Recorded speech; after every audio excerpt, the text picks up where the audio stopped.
the extended period of time where we were trying to get the next match set up.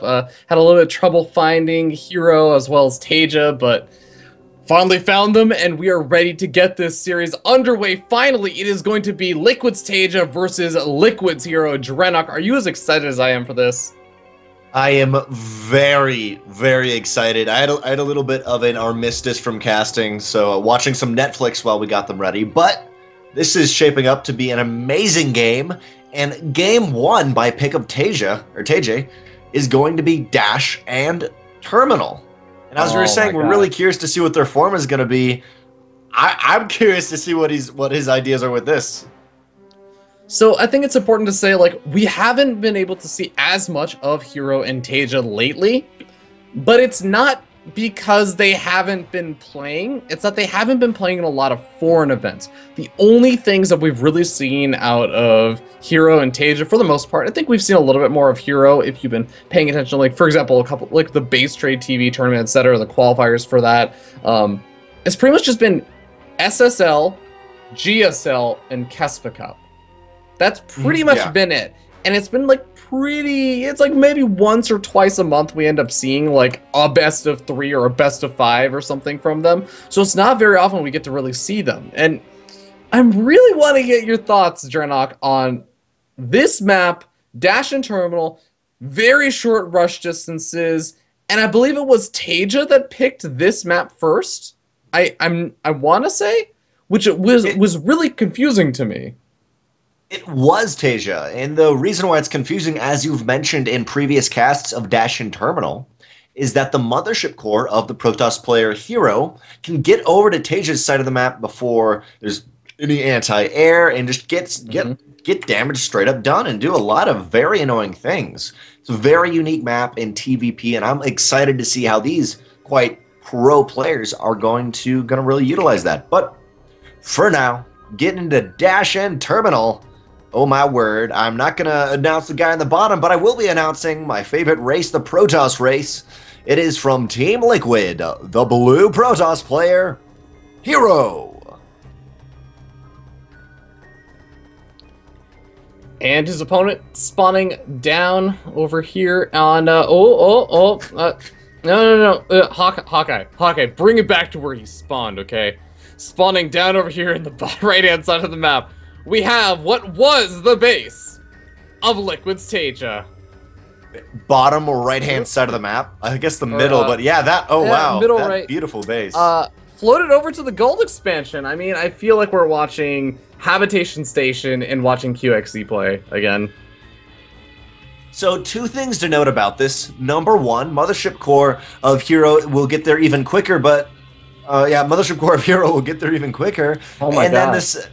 And then the second thing, the interesting thing about this, with Liquid, with just what Taeja is doing, that normally you see them take that with their natural. You have a siege tank on the high ground that can defend it well. Some really cool stuff, but this is just like, this is the most intense Reaper fast expand. And then where do you go as a natural from this? Do you go back into your main, or do you just end it right here? Obviously, your goal is to end it, but on the other hand, where do... Oh, I want to speculate with you on where you take natural expansions, but the fact that there was a gas first for Taeja instead of the barracks being thrown down, or instead of anything else, like this, as you said, looks like it's not going to be producing a ton of Marines. It looks like a Reaper opening. It kind of looks like a Reaper opening. I mean, he maybe like throw down like a factory and then start making Marines, or like make a reactor or something, which may work out a little bit better. But even a reactor, I think it'll take too long. If he ends, okay, he's making Marines, he's throwing down the factory. Okay, this is much better. I was gonna say, like, if we start talking about natural expansions, I think that if HerO just sends his mothership core across, like, it's just straight up. Like, I don't actually know how to hype that up for Taeja defending. But still, like, even with the Marines coming out, these Marines are gonna be delayed because it wasn't about economy for getting out the barracks and getting out these Marines. It was just about the fact that, like, the command center had to lift off and float over. It delays everything by a solid, like, 15-20 seconds. I'm still a little bit worried for Taeja here, even with the bunker. Yeah, and it's also kind of strange because HerO, he does have a proxy pylon in the bottom half of the map. but he did Oh not scout god. into the main. Like, he's getting ready Oh to god. proxy, did not scout into the main. So this is just both sides. Like, what is going on here? We see a starport coming down, and once that Widowmine can get out into the starport, it's going to be an even closer way to get into the main. But will that happen? Because HerO is just prancing on over there with that mothership core, and let's just see the reaction. Oh, there's the bunker, there's the racks, there's everything. Oh, he's like, oh dear, I'm gonna get out of here, and he's got one stalker moving coming down, but how is he going to kind of be aggressive into this? I guess he could start working on some of the buildings. Whoa, okay, we got a Twilight Council coming out from HerO, proxy one. Now, usually the proxy Twilight Council means that you're going to be going for a Dark Shrine, and oh my god, this is what I was kind of talking about. Oh my god, whoa, Widowmine, when did you sneak into that mineral line, scaring HerO off for a little bit as he regenerates? He's just like, okay, I was going to harass your mineral line, but never mind. But still, the Twilight Council is a really interesting decision because I mean, Taeja's going to be sitting on one base, so he's not going to actually have that many scans available. But at the same time, he's not going to have detection anytime in the immediate future to deal with the Widow Mines. He's going to have to deal with these Widow Mines for at least a little bit without it. Yeah, one interesting thing I'd like to point out just right here is that I love HerO's making his gateways. Oh, actually the Widowmine will be moving in. The Photon Overcharge goes down. How much DPS get? Oh, he kills it. But another Widowmine did get out. But what I was just saying is that there's the gateways for HerO and his proxy pylon, which I love because the aggression from Taeja is going to be so quick, lots and lots of Marines, so HerO does not want to lose his production as quickly as you may normally, so I love that they're in the bottom half of the map. But it's still, as you mentioned, what do you do? Well, I think that you just do what HerO's doing right now, which is, I guess, lose a Stalker because Taeja's a freaking god and lifts up his Marines and surrounds the Stalker that was on the high ground, harassing those SCVs. Now, there's still a proxy pylon over there, and HerO, with Blink coming out now, and these additional gateways that you just mentioned, going up to 3 gateways, he can actually warp in enough Stalkers that medevac may even have to be careful about trying to drop those Marines on again, because 2 warp-in rounds of Stalkers, and boom, you suddenly have enough Stalkers with Blink that I don't know if Taeja will feel comfortable doing that kind of stuff. But medevac's now moving over to the main base, and there's not a Photon Overcharge available anymore. Yeah, no Photon Overcharge because it was spent on that Widowmine, but then all the gas was spent onto these observers. So there's very little here to defend for HerO, and he's praying, hoping he can get a Photon Overcharge, something. 5 workers killed. But now the Mothership Core sniped. There's now 6 Stalkers actually in here. Blink is not quite done yet. Still has about 30 seconds to go, 40 seconds, and HerO's attempting to hold on. But wow, lots of damage done, and that siege tank just hailing away on the pylons. Pylon destroyed, and now HerO can't even be aggressive onto this kind of right hand side of his base because Taeja does have high ground control, or he does have high ground vision and a siege tank, so HerO's pretty much cannot walk into that buffer zone. Taeja's got a little bit of a retreat he can retreat back into whenever he needs to. Exactly, and HerO, he's going to be finishing up Blink in a matter of seconds, and what is his decision going to be? Is he going to just try and pounce onto the siege tanks, or is he, can he really even do that with these Marines in the medevacs just harassing this mineral line? I'm not sure. Yeah, it's going to be very hard, but oh, beautiful. Siege tank actually does unsiege. A couple of shots do go off on it, but it will survive. And right now, while this is all going on... Yeah, I was just going to say, right now while this is all going on, there's a nice Stalker. It's actually got 3 or 4 kills so far. Blink up on top of the medevacs as they try and unload. He picks off one of the siege tanks, but he loses a lot of his Stalkers in the process. Siege tank sieges up inside of HerO's base, and these Marines, oh my god, they are actually not even needed. The siege tank kills all the Stalkers. And Taeja showing us that, you know what, Dash and Terminal's a fine map for Terran. You don't need to worry about those mothership cores. Look, Draenok. It's totally okay. We just take the gold expansion and then we go on to transition into winning. Wow. Transition into winning, I like it. Did not expect that, that kind of game, especially after, you know, HerO kind of went for like the weird thing where it looked like he was going to go for like the proxy Dark Shrine, but then proxies the Twilight Council and goes in. I don't know if that was like a transition out where he was saying, I'm going to adapt to given the situation, seeing the gold expansion, and now I'm going to go for Blink instead. And he handled the Widowmine drop so well. He barely took any damage. One of the Widowmines did burrow, but didn't really get a lot of kills. The other one. But still, Taeja was able to make that work so well with those siege tanks on the low ground. That was yeah, definitely such a critical thing. Yeah, with those siege tanks, as I mentioned, it provides just a little bit of area the Marines can retreat to, a buffer zone where those stalkers cannot engage into. And once they were on so low health, they couldn't push back. And one thing also to point out is that original two widow mines that were dropped in. There were two observers forced out on HerO's side, and that just was a little bit too much. So the stalkers were not quite able to, or he was not quite able to get out that extra stalker to fight it off. But yeah, very interesting from both of them. One other thing to point out is obviously they're both on Team Liquid, but think about it. That was almost a game I'd imagine between me and my friend. Like, haha, I'm going to fly it down there. I'm going to see what's going to go on. So it's kind of, hey man, it was a little bit of a practice nonchalant. a little bit. Yeah, it's like, hey, let's practice some games. I have a build I want to try. And like, oh, okay. I assume that you want me. Do you have any requests? I'm like, no, just play it. Just play however you want. No, play however you want. Lift off to the gold. Start like one base all inning off the gold. Oh, those are the beautiful games that you have with your friends. That was kind of what we ended up seeing over there. I am interested to see like. This is where I feel like the series gets a little bit more regular. I would imagine. Just because we're moving on to Cactus Valley. Cactus Valley is not Dash and Terminal. It's not as ridiculous, crazy, cray-cray as of a map, but this is a map that I know. I don't know, man. I look at this map, and as a Protoss player, I feel like this is one of those maps where Terran players can really abuse heavy drop play, because taking third expansions on this map feels a little bit weird and iffy sometimes if the Terran player is like really just moving around with their medevacs really, really well, as Taeja is someone who's capable of that. And also I think there's some decent airspace where you can really kind of keep those medevacs alive if there's no Phoenix or something crazy like that. So I'm very interested to see, like, it's kind of like, again, we saw player number one, Taeja, pick a map that we thought was favored for Terran, or sorry, for Protoss, but he's a Terran player. And now we're seeing the exact opposite, where, I don't know, maybe it's just a personal thing, but I hate playing this map as a Protoss player. Yeah, I understand what you're saying. Yes, the map is big, just period. It's a 4-player map, so there's a lot of area for drops to just move around, dodge by High Templar, Stalkers, Observers, things like that. But yeah, it is hard to take a third sometimes. Sometimes you just want to push out from your natural, do that. And your main is just a big place. A lot of things can happen. A lot of sneaky drops can go down. So it is definitely a hard map for Protoss, but it's going to be really cool to see what HerO's going to do on this game. Obviously, game one, a little bit of like, whoa, whoa, whoa, what are you doing? Are you seriously doing that?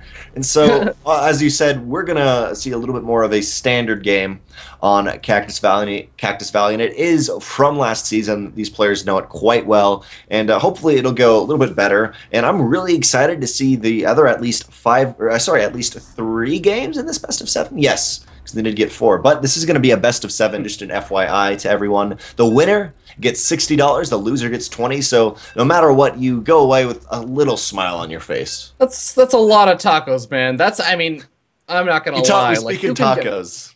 You can get, dude, that I think about things in terms of tacos, like StarCraft. I mean, StarCraft is a game that you can get both Heart of the Storm and Wings of Liberty for about 35-ish tacos. Like, that's actually not too bad. Actually, when it's on sale, it's only like 19 tacos or 18 tacos. And for how much enjoyment you get, man, it's totally worth it. The question is, though, with those tacos is how many like meals is that for you? How many lunches are those tacos? Divide by 5 usually. I usually eat around 4 to 5 tacos. Right. Which I think is a lot. I get some weird looks sometimes when I order 5 tacos. But dude, let's go ahead and jump in. Yep. Jumping in to Iron Fortress. We have in the bottom right-hand corner of Iron Fortress, and the red from Team Liquid, currently up a game with his crazy styles, sponsored by HyperX. Apparently it is the one, the only. Give it up for Taeja.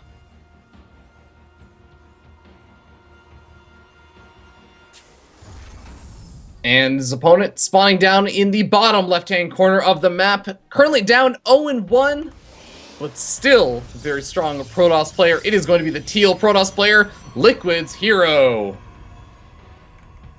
Liquids. I'd love to just be like, the reason why it's named Team Liquid is like, oh, we had a guy named Liquids, and he was just like, yeah, we'll name it after me, but sadly, not quite the case. Nazgul. Yeah, Nazgul's the founder of Team Liquid, unfortunately, Yeah, so Team Nazgul. doesn't work Eh. out. Team Nazgul. Yeah, I mean, you could actually do some cool stuff with like Team Nazguls. It's like my party is like my team are the Nazguls. You always keep nine 9 players. Yeah, players yeah. for the nine Nazgul. Oh man, you actually force them to rename themselves to be the names of the nine Nazguls. I would like that. I'm a Tolkien nerd, so I could totally do that. But who's maybe a Tolkien nerd, maybe not. We don't know. Taeja over here going for a complete CC first, like a straight up CC first, not Yeah. a racks into CC. This is CC right off the bat after his supply depot, and I'm excited to see what he's going to do with this. Generally, I mean, it's just kind of stagnated to TVP. You open Reaper, you do something after that, and I like a little bit of a switch up from Taeja. Yeah, I mean, he looks like he's trying to build Revendale, man. He's trying to build that lush, foresty economy that he's going to want to move into the later stages of the game with the CC first. Of course, HerO opening up with a gateway expansion. Oh, whoa, this is a cute little play over here. A gas steal over here from Taeja, and I actually really like this because you think about how late this gas geyser is from HerO going for the one gate expand. He's only gonna have this mothership core to try and even harass down this refinery. He forewent the zealot, or forewent. I'm not sure, but Forego. either way, refinery really actually gonna delay this gas geyser by a little bit. Yeah, it will delay that gas geyser. And as a Protoss player myself, HerO needed to take that gas geyser 5 to 6 supply ago to really make any specific play slash timing work. So that actually is a beautiful move from Taeja. And I just like to say, I was thinking whether we cast it in only Lord of the Rings terms, and I call Phoenixes are the Rohirrim. I gotta call that right now. Wouldn't the Phoenixes be the Eagles? Oh, I guess you're right. Dang it. Hellions are Hiram? Hellions. It's gotta be. No, I think. The Rohirrim? The Rohirrim, I think those could actually be. I mean, we're talking about this as a Protoss versus Terran, so I don't know if we'll see Hellions. I mean, like, I know that we almost got Drunken Boy to play today when we couldn't find HerO and Taeja, but oh, killing off an SCV over there. I was gonna say we're not gonna probably see Hellions today. No, yeah, I don't think we were.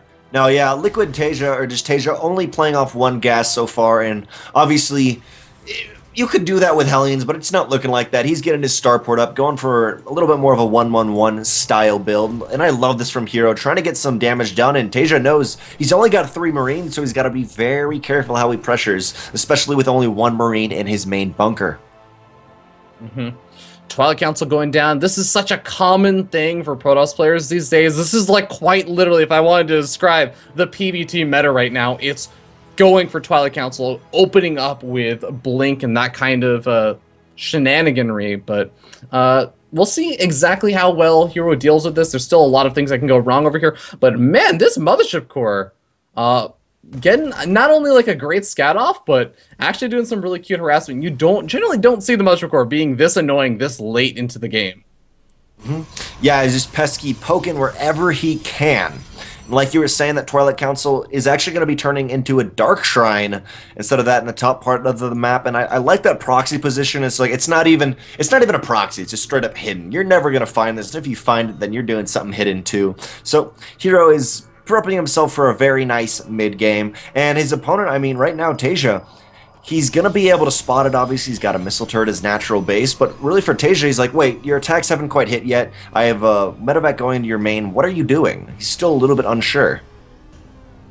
Yeah, Dark Shrine's going to be the option over here for HerO, so not going to be going for the Blink Stalker opening, which I would actually say may be a little bit of a surprise, just because HerO does have 4 Stalkers out, doesn't have any Sentries, doesn't have any Zealots, is purely gone for those Stalkers. And I think the really big weird thing is going to be this hidden expansion in the top left-hand corner of the map.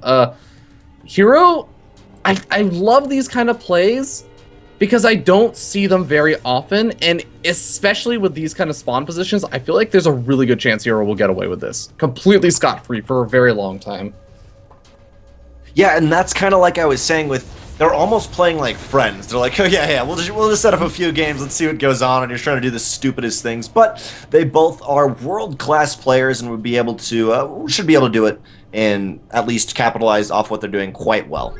We see HerO getting up that lovely Robo Bay. He's got Blink on the way. I don't know if that scan could actually see the Twilight Council or see that part of it doing Blink, but it's shaping up for a very nice Protoss mid game. And for Taeja, just really, I mean, he's still on 2 bases, but that's really the key here. When will he realize, oh wait, the economy of HerO is not quite 2 bases, it's just too much? Yeah, this is going to be a fairly interesting situation over here where, wow, Taeja, are you psychic? I don't even understand, man. He sends the drop up to the top left-hand corner of the map. It was even rallied to go to the top right-hand corner after that, in case he didn't end up finding this Nexus, but he does. And even though he's not going to be able to kill this off right over here, because there is a DT warped in defensively there, he spots it out, and wow, I'm amazed at what kind of cues Taeja had to figure out there was a Nexus there. The one big thing I'd say off the top of my head is that 750 minerals, 150 gas, that entire top left base, and even though it's not dead, you still, when you look at the main army, when you look at the front of the army, the Colossus, the robotics bay is a little bit late. Now, in my head, I'd say, okay, Stalkers are roaming out on the map because he's getting Blink. But then again, he could have saw that and, I mean, said, okay, you don't quite have a Colossus yet, it's slightly late, but that's still some amazingly Gosu, and I truly mean Gosu skills. Taeja is saying, though, nope, no proxy for you, no hidden. I'm going to snipe it. Yep. 1 DT not going to be enough over here to save this expansion. Pylon goes down, and there are some pylons on the lower side that I think Taeja probably already knows about, so we can go ahead and snipe those off next. But yeah, Dark Shrine also going to be able to go or end up going down, which is a little bit unfortunate for Taeja. Those Dark Shrines, those Dark Templar are so useful for defending against drop harassment. Yeah, they are incredibly useful for that. They cost you a scan, and only now does he actually kill it. He felt fine that entire time, and then there's a Warp Prism drop. HerO's attempting to do something, but 2 Vikings. Just, yeah, completely denied, and now Taeja's taken his 3rd, and now if you look at HerO, he's in a not the best position. He's only got 1 Colossi out. Yes, his opponent is, his opponent does not have quite just a huge Marine count because he's going for 3 bases, but again, Taeja is now going to be able to drop and hit the 3rd, which, very nicely enough for HerO, was spotted by a single probe. Yeah, this is, again, one of those really awkward situations, though. Taeja's playing so well, and, I mean, even supply kind of tells the story of 135 supply. He already has the Vikings out that picked off that Warp Prism, so he's prepared for this Colossus transition from HerO. He's got a Widow Mine that doesn't look like HerO is actually prepared to detect, even though he has 2 observers out. They're out on the map, and they've killed off a Stalker earlier on. I'm not sure if HerO actually noticed it, but Taeja is just set up to be in such a great position. And I want to know, like, I was talking about 3rds. Okay, he did notice it. Cool. Sets it off.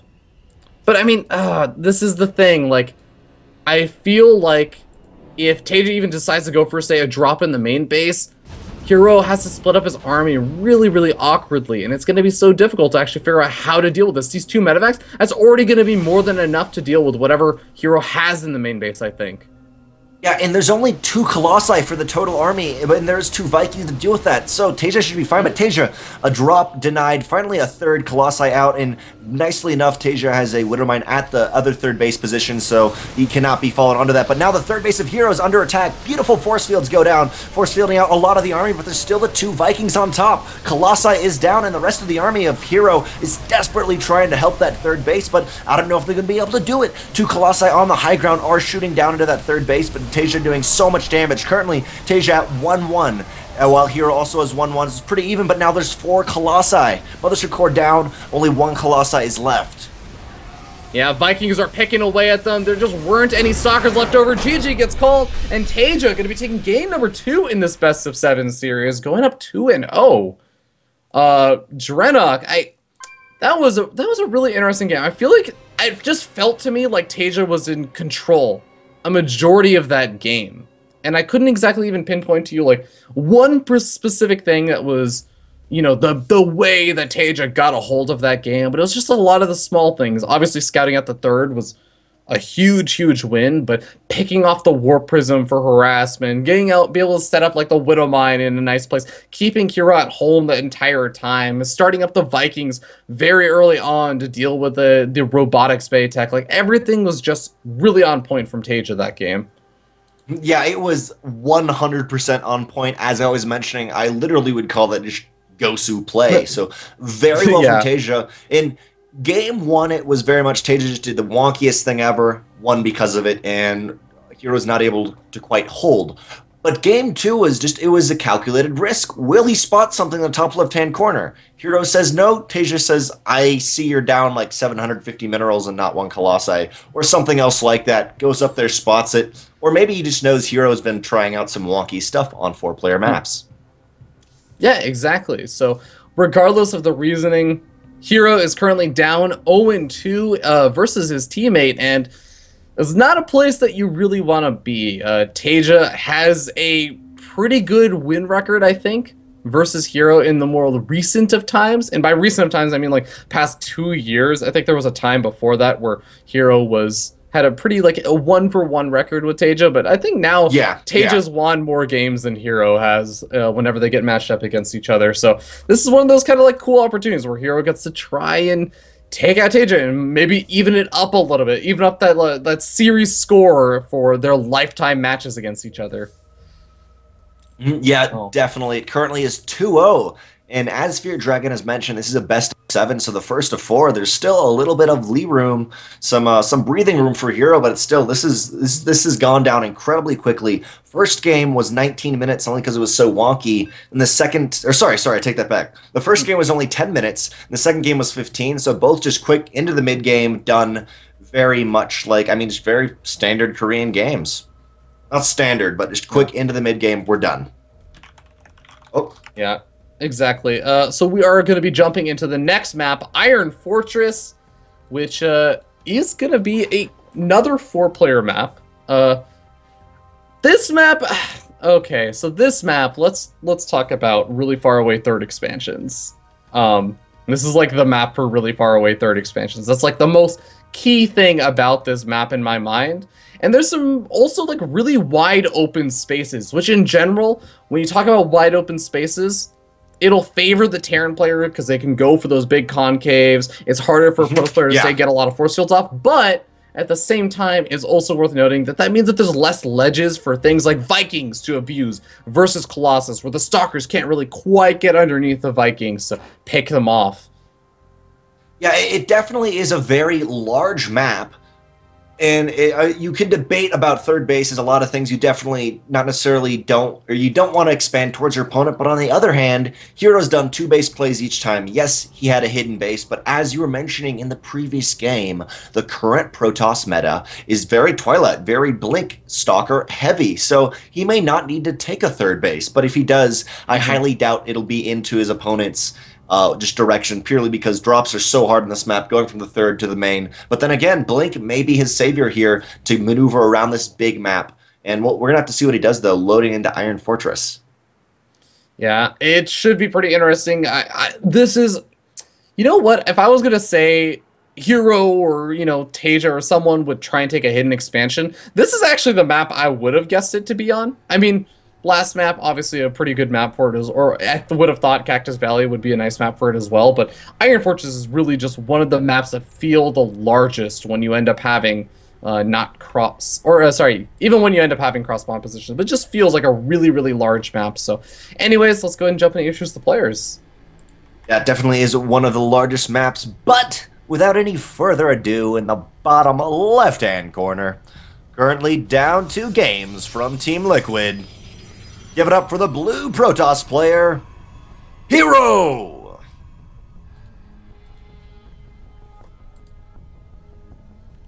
And his opponent spawning in the bottom right-hand corner of the map, we have the other player representing Team Liquid, and currently up 2-0 in this best of 7, it is Liquid's Taeja.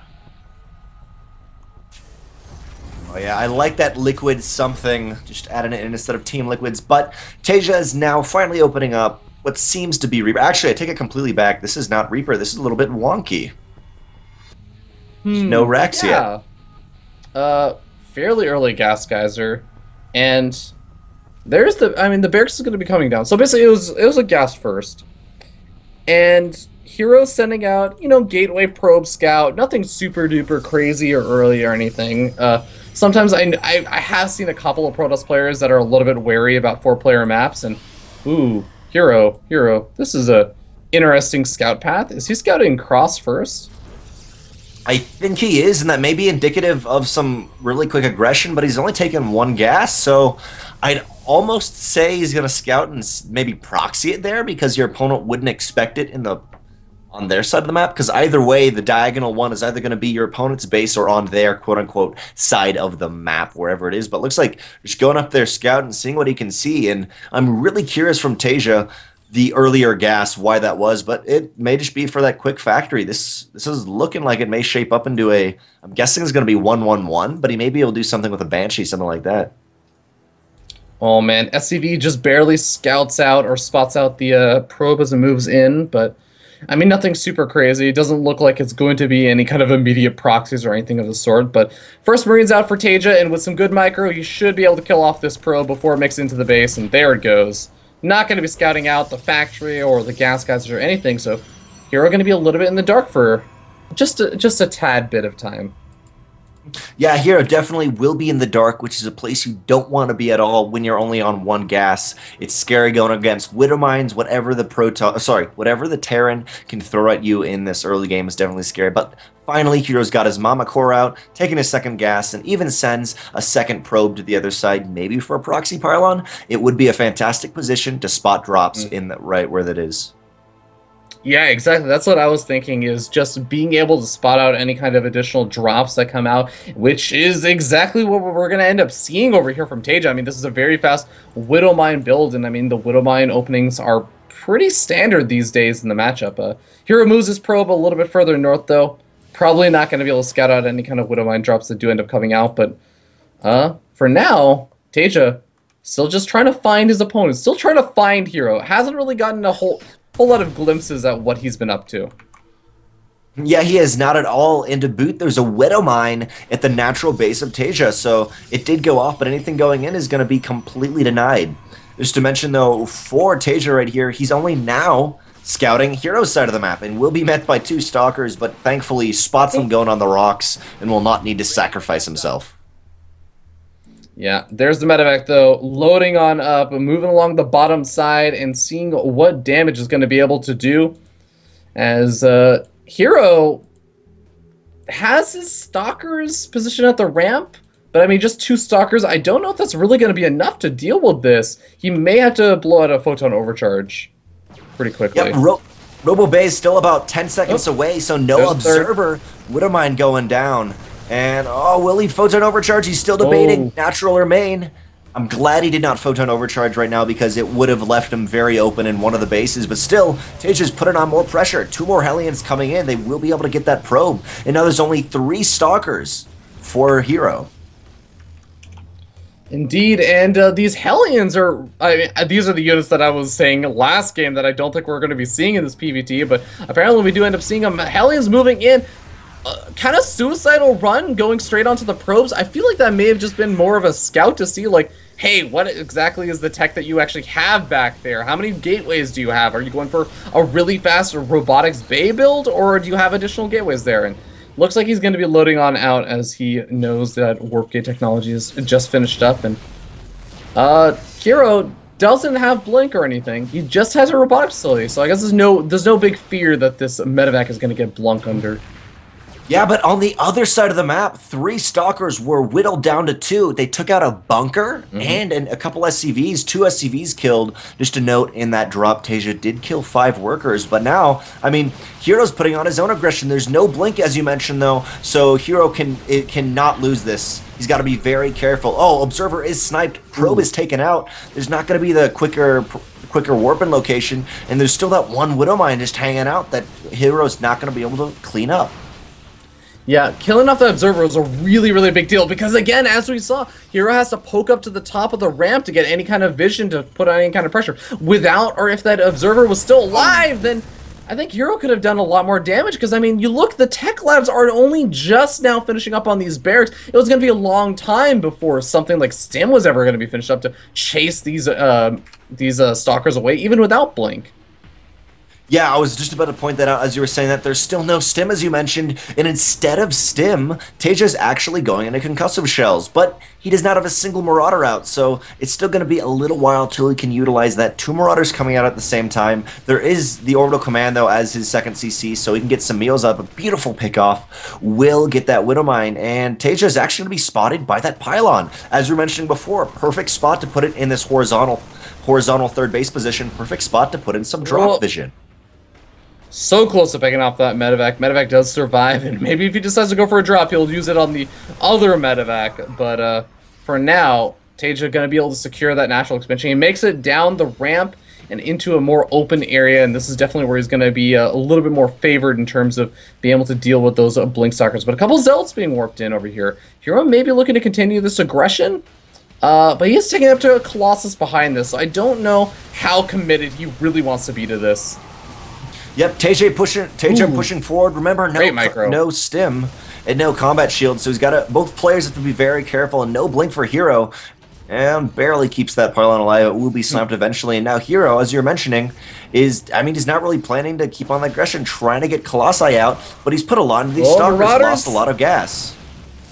Yeah, loading up the Marauders to try and use the concussive shells to pick off as many of these extra stalkers as he can. He may be able to get one more shot off. No, doesn't quite get it, but HerO's picked off the medevac, so these units have got to be very, very careful. There's not even another medevac as making its way across the map right now, so quite literally, this is basically the amount of health that he's got to work with, and I think that he realized, yeah, not worth it. Forced out a Photon Overcharge, but I don't even know if he saw that he forced it out. He's just going to back off. Oh.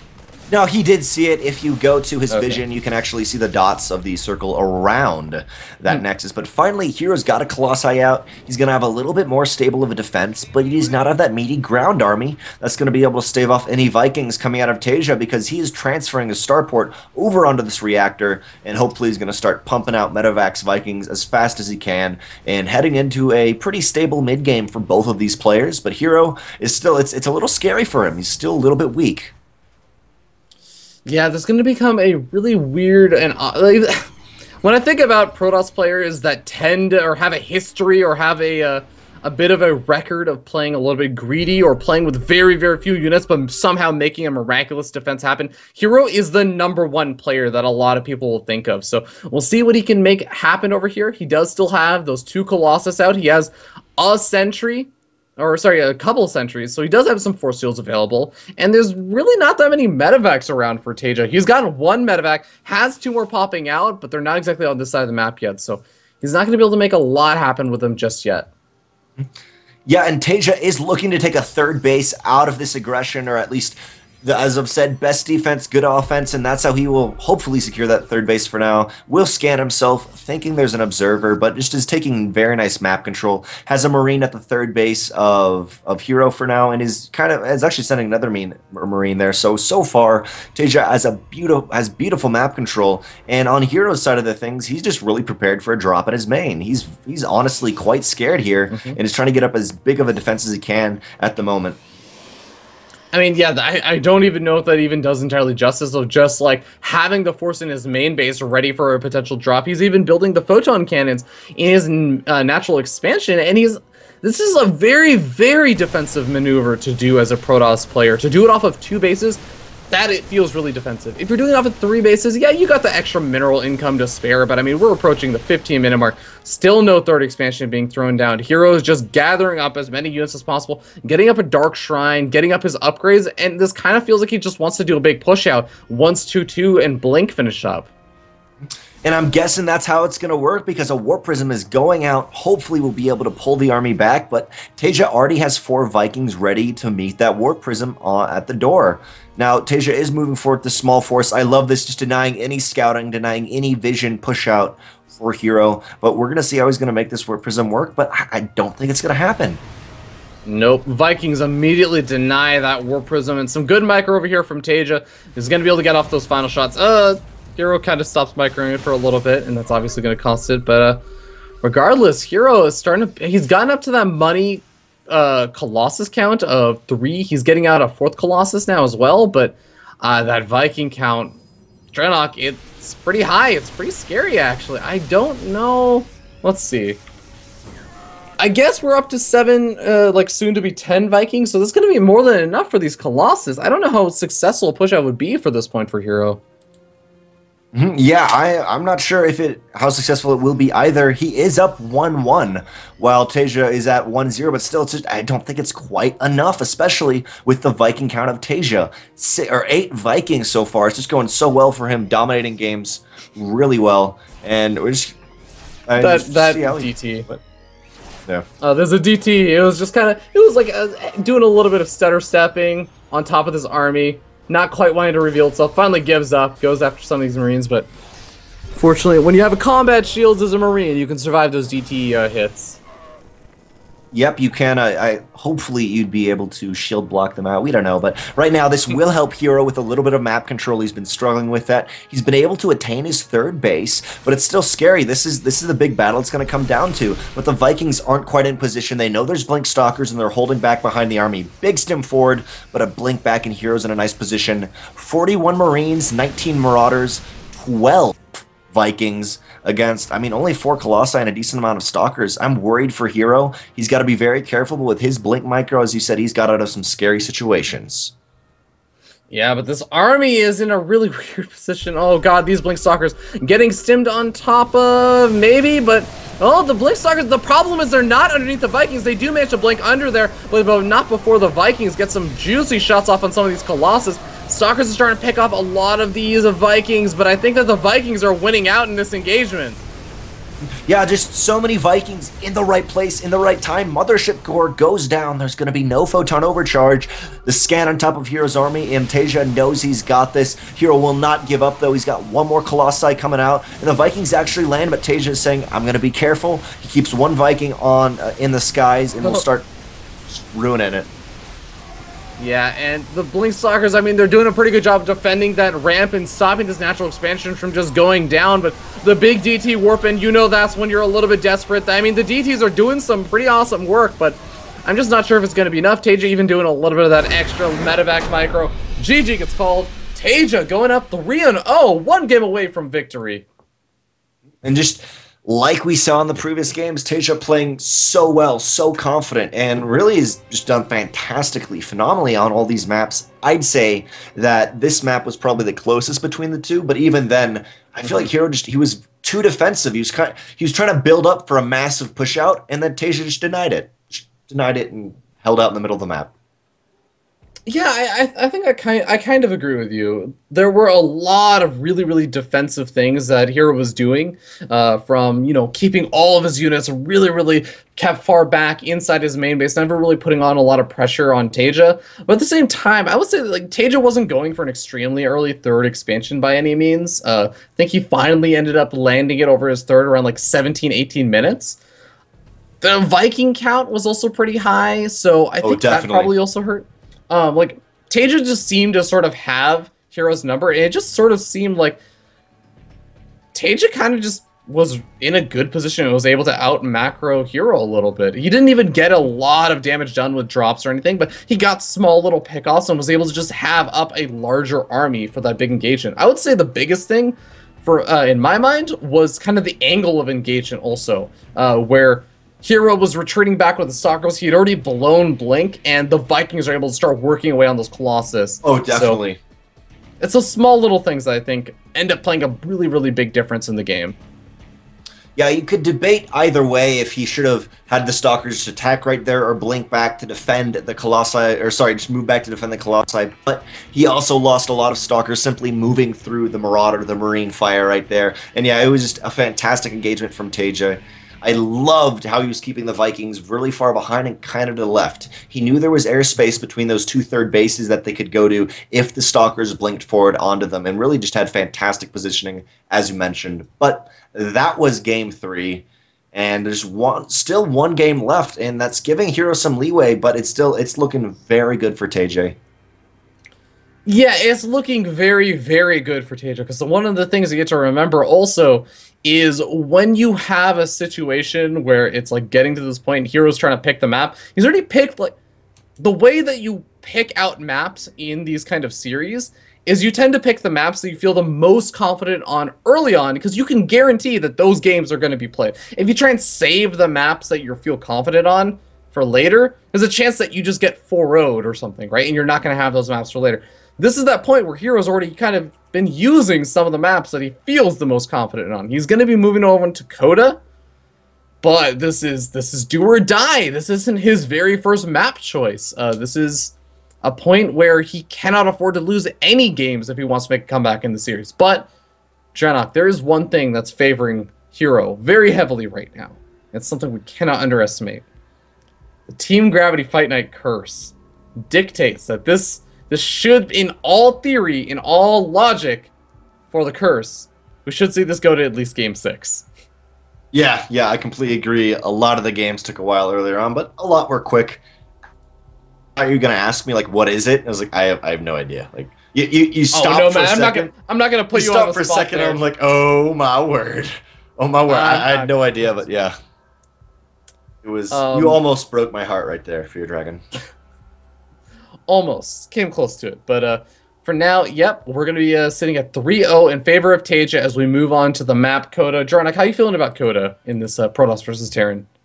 Well, obviously, it's a two-player map, been in the map pool for a while. It's good for Reapers because you get to the main, but on the other hand, it's... Even though you may favor Protoss players on a four-player map, like they can get their macro style up, I also know HerO, Koreans, just the general of PvT, is Blink Stalker heavy, and this can work very well on this map. You can also do some really quick rushes, but we'll have to see what these two players do because we are about to get into this game on Coda, and... in the top left-hand corner, currently up 3-0, feeling confident from Team Liquid. It is Liquid's Taeja.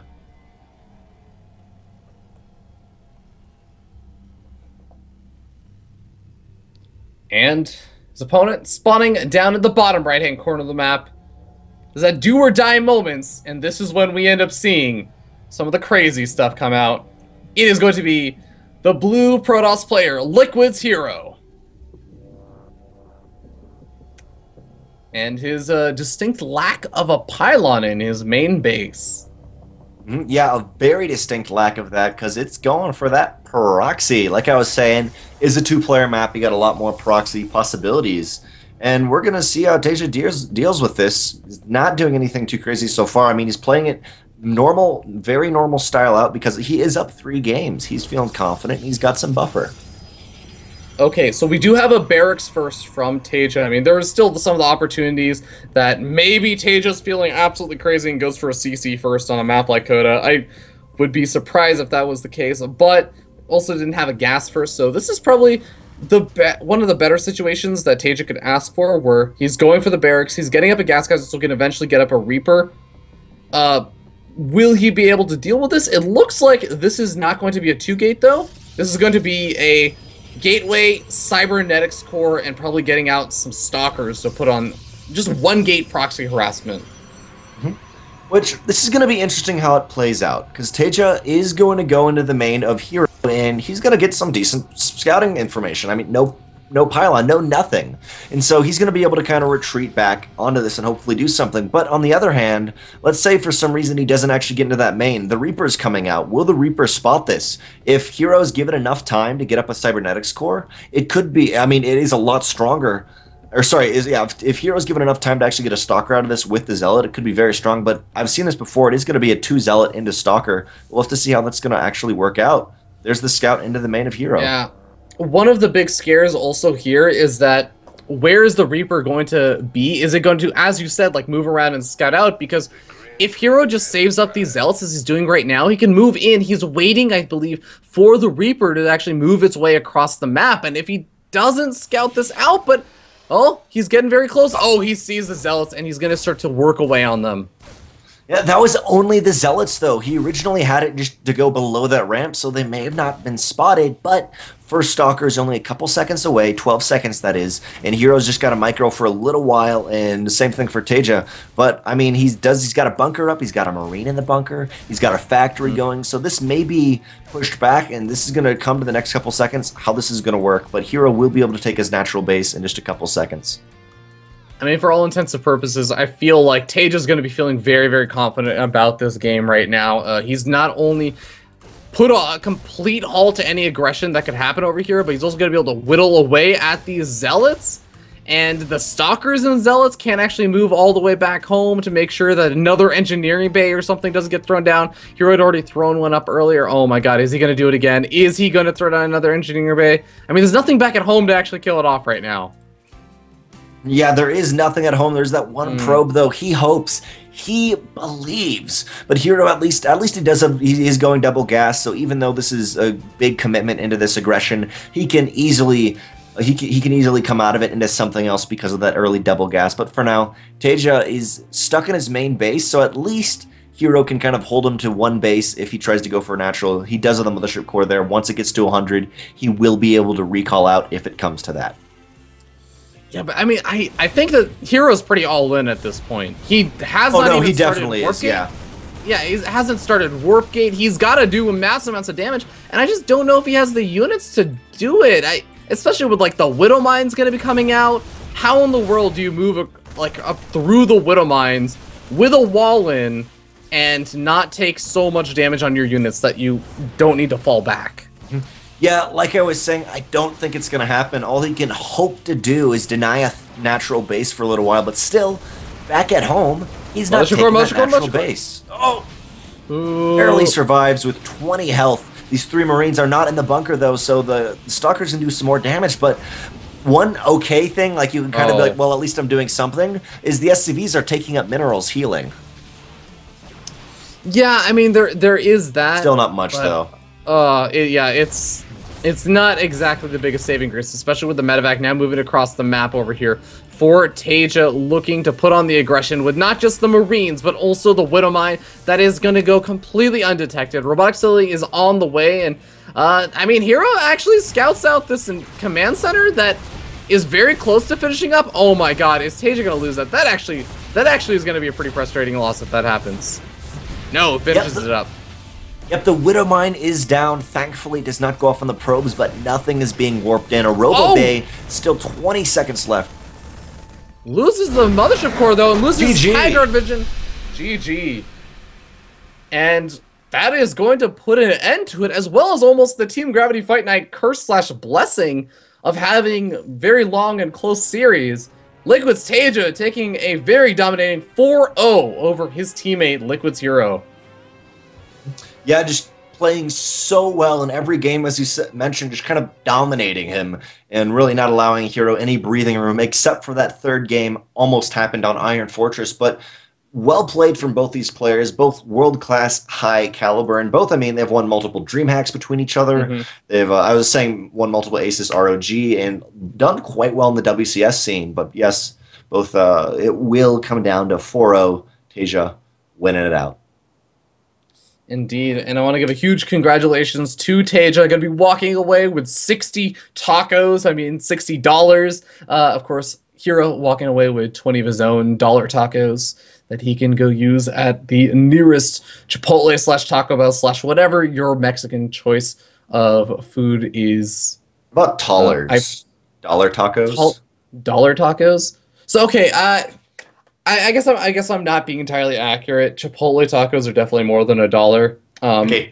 $8, I'd say. This is a burrito. I don't know, but thank you everyone for tuning in. And yeah, we'll be walking away with that $60 just to tell you about what went down earlier. Moose Skills actually went 3-1 versus Mamory.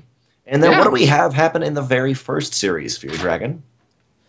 In the very first series, we had another ZVZ between Waka and Jim Rising, and I believe it was Jim Rising that ended up coming out just barely with a 3-2 victory, if I'm correct.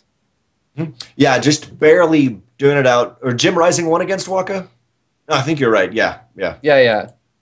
Mhm. And by the Um, way, guys, people who are asking in chat, it's because there's two heroes. Hero currently, who is number one, is slightly different capitalization, sadly enough. But hmm, those two players, Jim Rising and let's see if I can remember, Moose Skills, both walked away with $10 too. So everyone got a little bit of yep. the moolah. Indeed. And I want to give a huge shout out to, of course, the people who make Team Gravity Fight Night possible and help make the moolah possible for these players. And that would be, first of all, our first sponsor. It is hitbox.tv. If you guys have been watching the stream, you guys have been enjoying and using Hitbox. So this isn't one of those, oh, well, like we have, I don't know, like a McDonald's sponsorship, and you're like, but I don't eat McDonald's because I'm super duper healthy and I don't eat fast food. And I was like, well, no, actually, you do use Hitbox because if you're hearing this message, you're using Hitbox right now. So go ahead and give Hitbox a follow on Twitter. Go ahead and register an account. Check them out. We've had polls going on this entire time. I know that we had a poll going on Really for cool. who are you cheering for? Unfortunately, I think there are a lot of upset HerO fans as yet. About 58%. Taeja only had Oh, 41%, but still where did the extra Taeja. percent go? I don't know, man. I don't know. I don't do math on stream, so I don't do those calculations. But still really cool, and I highly encourage everyone to go ahead and register an account on hitbox.tv if you want to check out more of Team Gravity Fight Night. But Draenok, tell us a little bit more about Spawning Tool and how people can go check them out. Well, you guys can go check out the wonderful service Spawning Tool at a Spawning Tool. I think it's tools though. Is it not with an S.com? The website. I swear. Spawning. I think it's just no. There's no S at the end. It's just Spawning Tool Okay, yeah, no, yeah, I looked it up. Okay, because it's the Spawning only tool Tool. you need. That you should get sponsored by them, specifically the personal sponsorship. But yes, Spawning Tool is the only tool you need at spawningtool.com to analyze your StarCraft 2 replays. You got, as we mentioned before, you guys can see all the replays from tonight. That is, what do you have? Moose Skills versus Memory. Taeja, I always butchered that name, versus HerO, and then if we can get the other one, Jim Rising versus Waka. So Yep. all of those games are uploaded to Spawning Tool, the only tool you need for StarCraft 2 replay analysis, and you guys can look at really cool things. It categorizes and kind of works through builds, so you can look up one gate fast expand and see all the recent stuff, or you can just look at what's the current meta in this matchup. How do I win? What is the current matchup meta? And very cool things. These guys have worked very hard and putting together a fantastic service. Indeed, definitely be sure to check them out. And of course, as mentioned before, you guys will be able to find out a ton of information about the games that were casted today or the games that were broadcasted today. So if you want your hands on those replays, that is the place to get them. And of course, final shout out goes out to G2A. If you guys do want to buy any video games anytime in the near future, then just go ahead and use a G2A coupon that you'll get. $5 coupon for paying $5 to subscribe to Team Gravity Fight Night. It's like when you go to the You store get and they paid say to support. exactly, you go to like the game store and you're like, okay, I want to buy this game. And they're like, oh, well, did you know that by buying this game, you also earn yourself a free copy of, I don't know, like this plushie or something. And you're like, oh, awesome, I got an awesome like random plushie. This is like that kind of deal. You go ahead and subscribe to Team Gravity Fight Night and you get the $5 coupon. It's like, hey, awesome. Now I'm going to just spend this $5 coupon on a game I was already going to buy. And I get a Team Gravity Fight Night subscription with the GIFs of the chat and everything. Oh, this is awesome. So definitely consider doing that if you are looking to buy any games in the near future. Yeah, definitely, guys. It is pretty much just supporting Team Gravity and getting awesome games. And you guys can follow my wonderful co-caster, the host for tonight, Fear Dragon, I believe on Twitch at FearDragon64, and then on Twitter at FearDragon64. So everything's uniform. Exactly, man. I'm all about the uniformity. Uniformity? Yeah, I don't know where you were. It's a word. It's a word now. But of course, guys, if you want to check out Draenok, you can follow him over on Twitter as well. Over at Draenok. It's just Draenok. Very very simple. No excessive numbers or anything in your name, man. I'm a fan. I'm a fan. I have one of my biggest regrets in esports is that I have a 64 at the end of my name. Can't get rid of it, man. Well, the one thing is you're not like those players who, okay, have 64 in one thing and not in the other. You stayed with it. That's the only reason I can remember it, because like, oh, he stayed with it. Yeah. Gotta commit, man. But of course, if you guys also want to give some love to our amazing, amazing observer, Hawkeye, he's been doing all of the observing today, and he's super duper awesome. Go check him out on Twitter as well. I feel bad now because I don't actually know his Twitter off the top of Wait, my I got head, it. I got but it. I know that I'm following him on Twitter. Let's just say, wait, okay. Let me click on it. It is the real Jakek. There Real we go. The Jakek. real. Yep, that is it. Jakek. It's so funny because I used to see his name all the time, and I was like, the real Jack Attack. Oh wait, no, that's not. That doesn't say Jack Attack because I'm so used to reading Jack Attack. But big shout out to our amazing observer. He's made all the production and everything super possible for us, and made our lives so much easier. And of course, brought you guys all the games. So big shout out to Hawkeye, and that's gonna be it for tonight. Thank you all so much for tuning in. Have a wonderful, wonderful evening, and we'll see you guys next week with more Team Gravity Fight Night.